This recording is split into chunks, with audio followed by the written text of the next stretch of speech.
بسم اللہ الرحمن الرحیم۔ السلام علیکم۔ آج ہم بات کریں گے کہ صدقہ فطر کیا ہے، صدقہ فطر کس پر واجب ہے اور صدقہ فطر کی مقدار کیا ہے۔ تو پہلی بات کہ صدقہ فطر کیا ہے۔ روزہ دار جب روزے رکھتا ہے تو اس سے بعض اوقات روزے میں کمی کوتاہی ہو جاتی ہے، جیسے لغو کلام، فضول مصروفیات، نامناسب گفتگو وغیرہ۔ تو اس کمی کوتاہی کی تلافی کے لیے شریعت نے روزوں کے اختتام پر روزہ دار پر ایک صدقے کو ضروری قرار دیا ہے، جس کو صدقہ فطر کہتے ہیں۔ جیسا کہ عبداللہ ابن عباس رضی اللہ تعالیٰ عنہ کی روایت ہے کہ نبی کریم صلی اللہ علیہ وسلم نے صدقہ فطر کو ضروری قرار دیا ہے، جو روزہ دار کے لیے لغو اور بے حیائی کی گفتگو سے پاکیزگی کا ذریعہ ہے اور مسکینوں کے لیے کھانے کا انتظام ہے۔ جو آدمی اس صدقے کو نماز عید سے پہلے ادا کرے تو یہ اس کے لیے ایک مقبول زکوٰۃ ہوگی، اور جو نماز عید کے بعد ادا کرے تو یہ عام صدقات میں سے ایک صدقہ ہے۔ اب صدقہ فطر کس پر واجب ہے؟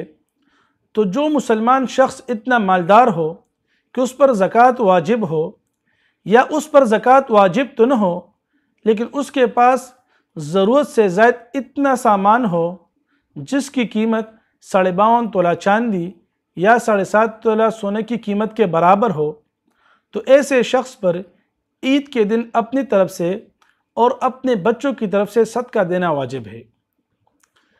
صدقہ فطر کی مقدار کیا ہے؟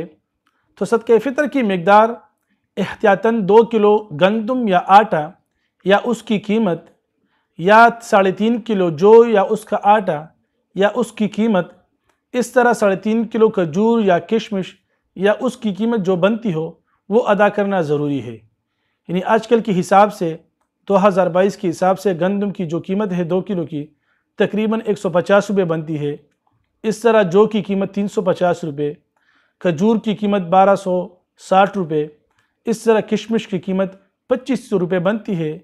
بعض اوقات یہ قیمت علاقوں کے اعتبار سے اوپر نیچے ہوتی رہتی ہے، تو ہر آدمی اپنے وسعت کے مطابق یا گندم کے حساب سے یا جو کے حساب سے یا کھجور اور یا کشمش کے حساب سے اپنے صدقہ فطر کو ادا کرے۔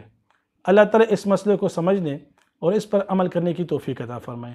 جزاکم اللہ خیرا۔ مولاي صل وسلم دائما أبدا على حبيبك خير الخلق كلهم مولاي